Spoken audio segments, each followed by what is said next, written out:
भ्राता, आप अग्रज हैं, धर्माज्ञ हैं, आप ही कुछ मार्गदर्शन करें।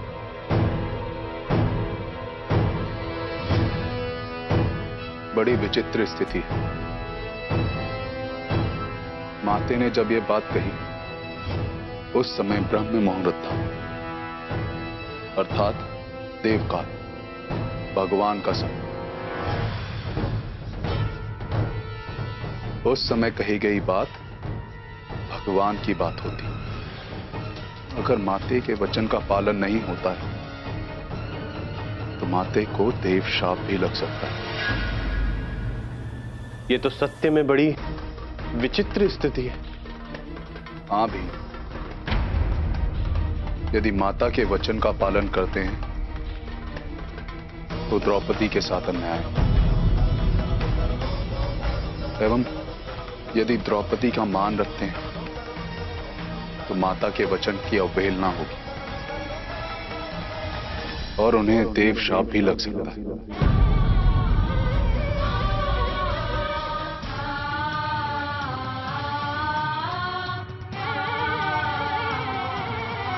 क्या विमर्श हो रहा है? इस बात पर विमर्श हो भी कैसे सकता है? एवं बात हमारे जीवन की है, हमसे क्यों नहीं पूछा जा रहा? क्या विमर्श हो रहा है?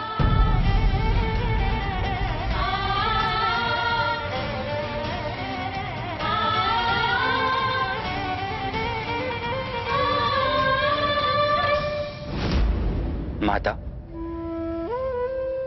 हमने विमर्श किया है कि बड़े भ्राता धर्मराज हैं, इन्हें धर्म का ज्ञान है, अतः धर्म के अनुसार जो भी उचित होगा ये उनका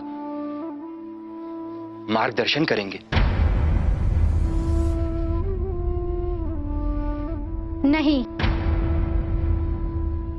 धर्म ये है जिसने द्रौपदी को जीता है वही इस बात का निर्णय करेगा।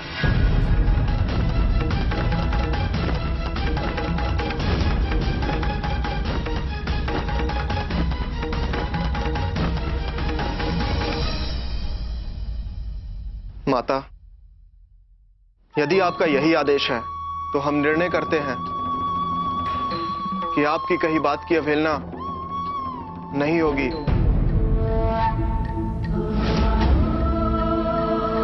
जिस तरह निरंतर होता आया है उसी तरह आपकी कही बात का पालन होगा। आपके कथन के अनुसार हम पांचों भ्राता द्रौपदी को आपस में बांट लेंगे। द्रौपदी हम पांचों भ्राताओं की पत्नी बनेगी।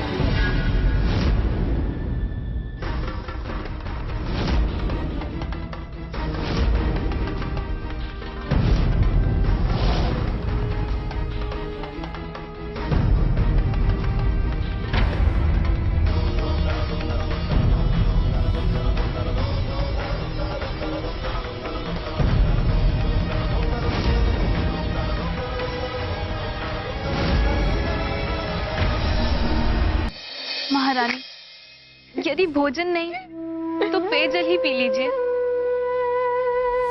हमें कुछ नहीं चाहिए कुहू, तुम जाकर विश्राम करो। महारानी, आपका स्वास्थ्य? जब हृदय ही नहीं रहा तो स्वास्थ्य का क्या करेंगे कुहू? कुहू,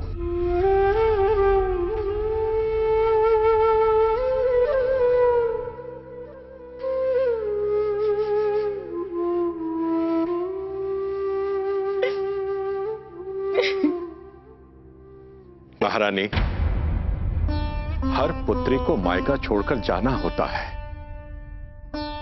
यही संसार का नियम है। किंतु महारानी, कुहू सत्य कह रही है। इतना विलाप, इतना क्रंदन करके आप अपने स्वास्थ्य पर प्रतिकूल प्रभाव डाल रही हैं। महाराज, हर पुत्री को मायका छोड़कर विदा होना ही पड़ता है, एवं माता पिता को दुख होता ही है, किंतु हमारा दुख दूसरों से अतिरिक्त है महाराज। कि जिस पुत्री को बड़े लाड प्यार, बड़े जतन और सुख सुविधा से पाला हो, उसे अपना जीवन भिक्षा मांग कर व्यतीत करना पड़े, तब उसकी माता के हृदय पर क्या व्यतीत होगा महाराज।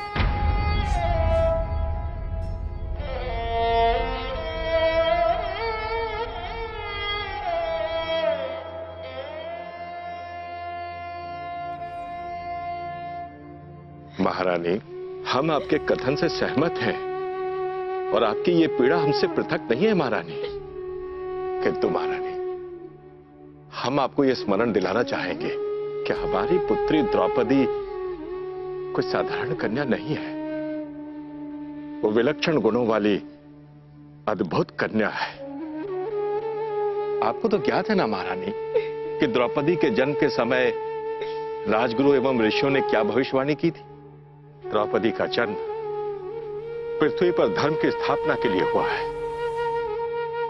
वो संपूर्ण आर्यव्रत का भविष्य बदलने वाली है, जिसके कारण आर्यव्रत का भविष्य बदलने वाला हो, उसकी चिंता क्या करना। महाराज, क्या ऐसा होगा? क्या आज तक कभी राजगुरु एवं ऋषियों का कथन असत्य सिद्ध हुआ है?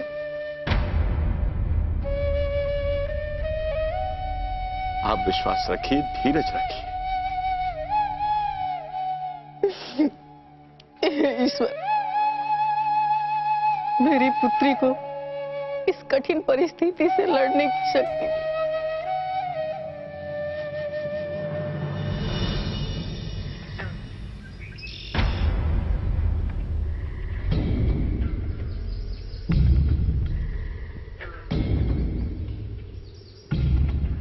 कर्म एवं भाग्य एक दूसरे से आंख मिचौली खेलते हैं।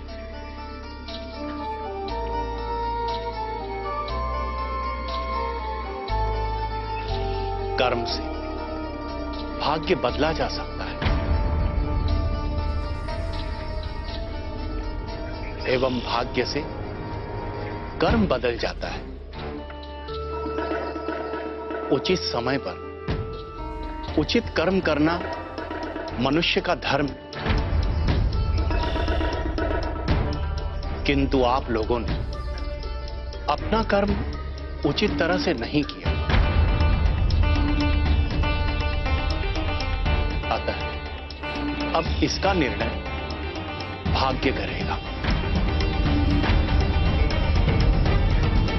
पुत्र, सर्वप्रथम तुमने अपना कर्म उचित तरह से नहीं किया। तुम स्वयंवर से पांचाल कन्या को जीत कर लाए थे।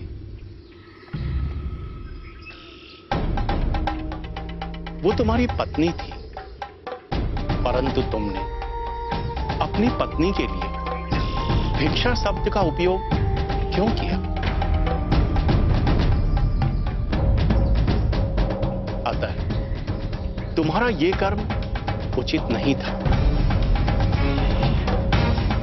एवं माता, आपने भी अपना कर्तव्य उचित प्रकार से नहीं निभाया। आप तो माता हैं। बिना अच्छी तरह विचार कर आपने अपना आदेश कैसे दे दिया?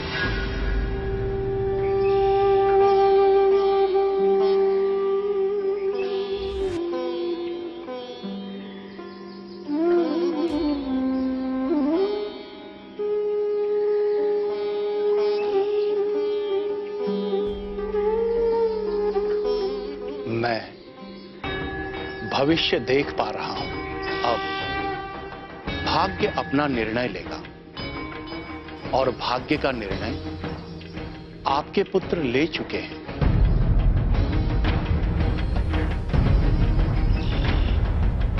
पांचाल कन्या द्रुपद नंदिनी द्रौपदी आपके 5 पुत्रों की पत्नी बनेगी।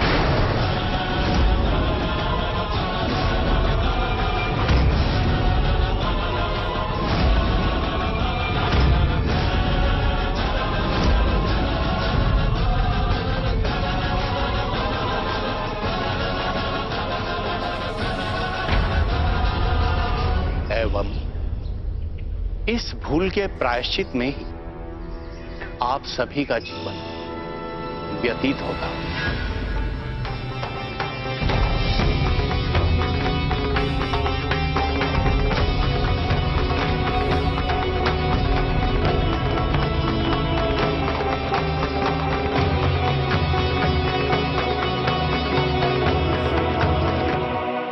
कि यहाँ से विदा होने के पश्चात भी तुम हमसे भिन्न नहीं, अतः जब भी हमारा स्मरण करोगी हमें अपने समक्ष पाओगी।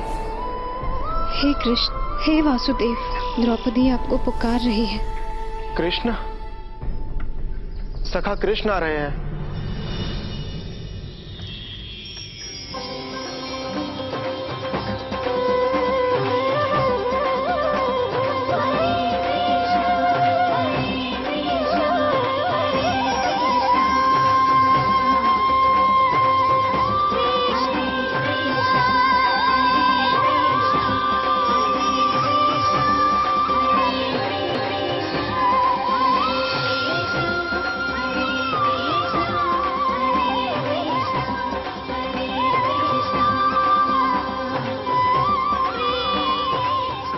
हम प्रस्तुत हैं कृष्णा।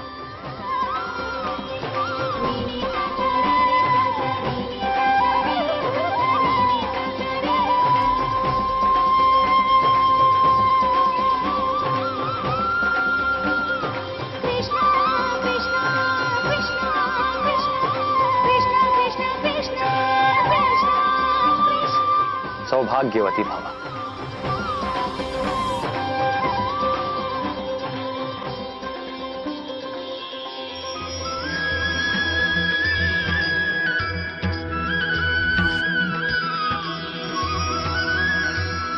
इतना मोहक वन एवं इतनी सुंदर कुटिया, ऐसा वातावरण तो क्लांत मन को भी आनंद से भर दे।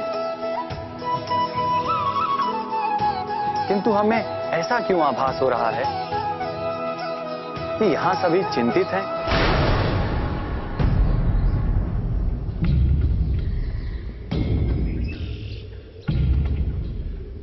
श्री कृष्ण, भविष्य की छाया वर्तमान पर पड़ रही है एवं हमने इन्हें इनके भविष्य के दर्शन कराए। इस हेतु ये सभी चिंतित हैं। सत्य ही कह रहे हैं ऋषिवर, किंतु चिंतित होने की आवश्यकता नहीं है।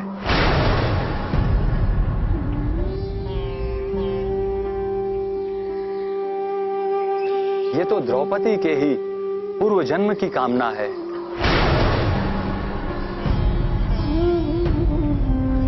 जो भविष्य को दिशा दे रही है।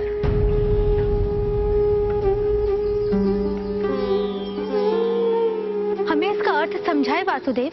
माता, द्रौपदी ने अपने पूर्व जन्म में भगवान शिव की आराधना एवं तपस्या की थी तथा उसने ऐसा वरदान मांग लिया जिसके फलस्वरूप उसे इस जन्म में 5 व्यक्तियों से विवाह करना होगा।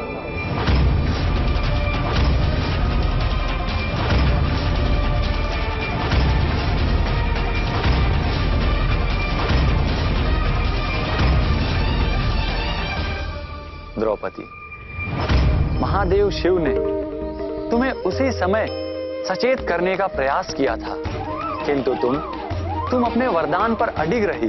किंतु प्रभु, द्रौपदी ने ऐसा क्या वरदान मांग लिया था? द्रौपदी ने एक वरदान मांगा था, किंतु उसके एक ही वरदान में 5 वरदान छुपे थे।